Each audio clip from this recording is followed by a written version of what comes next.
Dan saya sampaikan pada saat itu, secepatnya terminal ini harus diselesaikan. Jangan menunggu-nunggu lagi.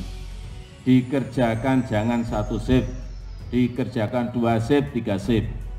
Karena kita sangat kekurangan kapasitas terminal. Secepat-cepatnya.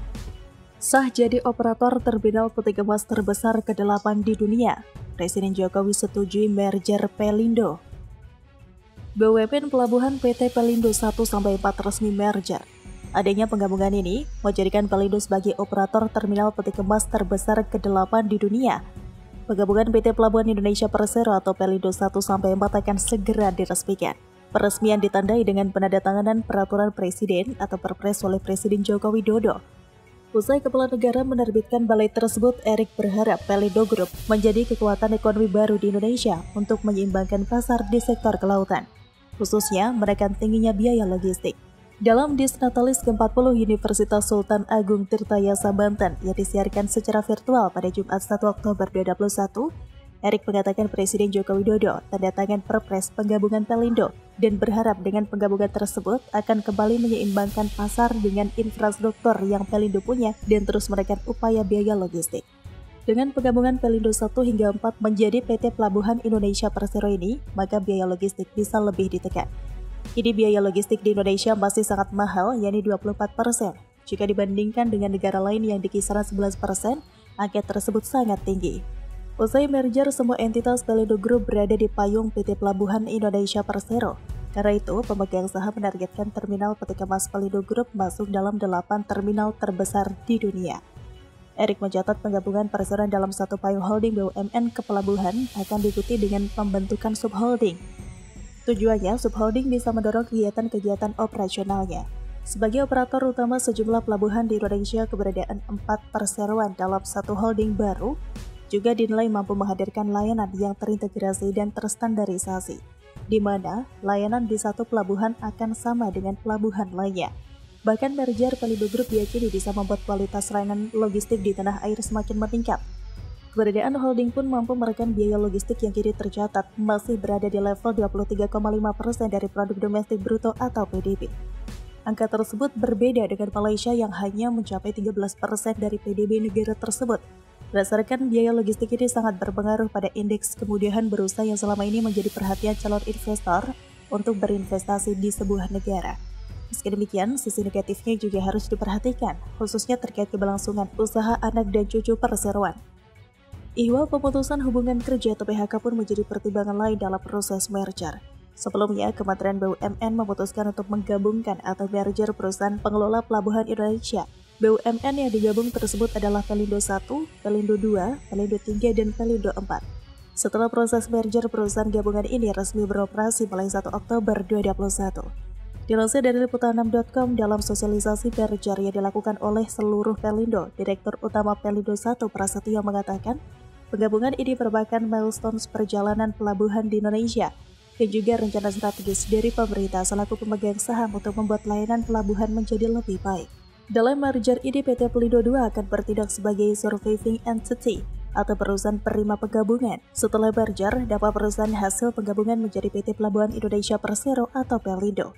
Direktur Utama Pelindo 2 yang juga OC Integrasi Pelindo Arif Suhartono menyampaikan, salah satu alasan utama integrasi Pelindo 1 hingga 4 untuk menekan biaya logistik karena sebelumnya ada ketidakefisienan. Hal yang melatar belakangi pelaksanaan merger ini berkaitan dengan logistik.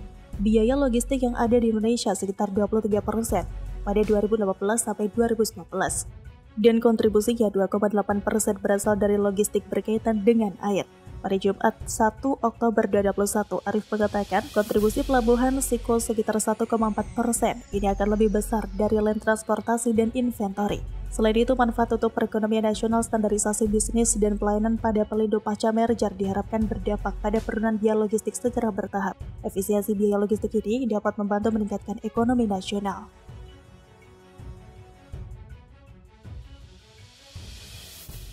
Industri ini sangat strategis. Oleh sebab itu, saya memberikan perhatian besar pada industri baja ini. Produk yang dihasilkan sangat dibutuhkan dan dimanfaatkan oleh industri-industri lain. Pertama di Indonesia dan hanya ada 2 di dunia. Presiden Jokowi resmikan pabrik baja canggih di Cilegon. Presiden Joko Widodo meresmikan pabrik industri baja lembaran atau hot strip mill senilai 7,5 triliun rupiah milik PT Krakatau Steel Persero Tbk di kota Cilegon, Banten pada Selasa 21 September 2021. Pabrik ini diklaim sebagai pabrik dengan teknologi modern terbaru kedua di dunia setelah pabrik yang dibangun di Amerika Serikat. Presiden Jokowi mengatakan pabrik ini akan memiliki kapasitas produksi hot rolled coil atau HRC sebanyak 1,5 juta ton per tahun. Selanjutnya kapasitas akan ditingkatkan menjadi 4 juta ton per tahun dan berkontribusi pada target produksi Krakatau Steel secara keseluruhan mencapai 10 juta ton per tahun pada tahun 2025. Ia mengatakan bahwa ini merupakan pabrik pertama di Indonesia yang mampu menghasilkan HRC berkualitas premium. Ini hanya 2 di dunia, yang pertama di Amerika Serikat dan yang kedua di Indonesia, di Krakatau Steel. Kepala negara berharap hasil produksi dari pabrik ini mampu menutupi kebutuhan baja di dalam negeri yang terus meningkat dari waktu ke waktu. Ia mencatat konsumsi baja di tanah air sudah naik 40% dari sekitar 50 kg per tahun menjadi 71 kg per tahun dalam 5 tahun terakhir akibat masifnya pembangunan proyek-proyek infrastruktur. Tidak hanya menutup kebutuhan baja nasional, Presiden Jokowi juga berharap kehadiran pabrik baru dari BUMN tersebut juga bisa menekan tingginya angka impor baja. Sebab menurut catatannya, baja merupakan komoditas impor terbesar kedua di Indonesia. Dengan beroperasinya pabrik ini, Indonesia akan dapat memenuhi baja dalam negeri, jadi tidak ada lagi impor-impor yang dilakukan. Sehingga ia berharap nanti dapat menghemat devisa 29 triliun rupiah per tahun. Lebih lanjut, mantan Gubernur DKI Jakarta itu menitipkan pesan kepada Krakatau Steel agar produksi baja tidak hanya meningkat secara kuantitas tapi juga kualitas, sehingga tidak kalah dengan baja hasil produksi negara lain. Ia ingin baja lokal bisa bersaing di pasar regional hingga global. Presiden Jokowi mengatakan kepada menteri terkait untuk terus mendukung pelaku industri baja dan besi, mendukung BUMN untuk jadi profesional dan menguntungkan. Selain itu, dilansir dari CNN Indonesia, Direktur Utama Krakatau Steel, Silmi Karim, menyanggupi berbagai permintaan dari Jokowi, khususnya target produksi 10 juta ton per tahun. Untuk mencapai target tersebut, rencananya perusahaan akan menambah investasi melalui kerjasama dengan Korea Selatan senilai 700 juta dolar Amerika Serikat untuk memproduksi produk turunan HRC. Ini akan dilanjutkan dengan investasi sebesar 3 miliar dolar Amerika Serikat untuk menambah fasilitas produksi baja di hulu. Silmi pun yakin kehadiran pabrik yang akan menghasilkan HRC dengan ketebalan cuma 1,4 mm ini akan bisa mengisi pangsa pasar otomotif yang membutuhkan kualitas baja terbaik. Hal ini seiring dengan rencana Indonesia untuk menjadi salah satu pusat produksi mobil listrik dunia. Ini akan berdampak pada penghematan devisa dan memperbaiki neraca perdagangan Indonesia. Di sisi lain, ia mengklaim pabrik ini dapat menghemat biaya operasional perusahaan sekitar 25% dari kondisi normal. Hal ini akan berdampak pada kinerja perusahaan yang lebih efisien dan menguntungkan ke depan. Sementara itu, dilansir dari Sindonews, Menteri BUMN Erick Thohir melaporkan kepada Presiden Joko Widodo bahwa Pertamina belum lama ini berhasil menemukan potensi sumber minyak dan gas baru mencapai 204,7 juta barrel. Adapun ladang migas baru tersebut diharapkan bisa meningkatkan cadangan energi nasional. Di sela-sela peresmian pabrik baja Krakatau Steel di Cilegon, Banten, Menteri Erick Thohir melaporkan kepada Presiden Jokowi bahwa di hulu ada temuan migas baru sebesar 204 juta barrel. Ini merupakan sesuatu hal yang menggembirakan karena produksi dalam negeri terus menurun.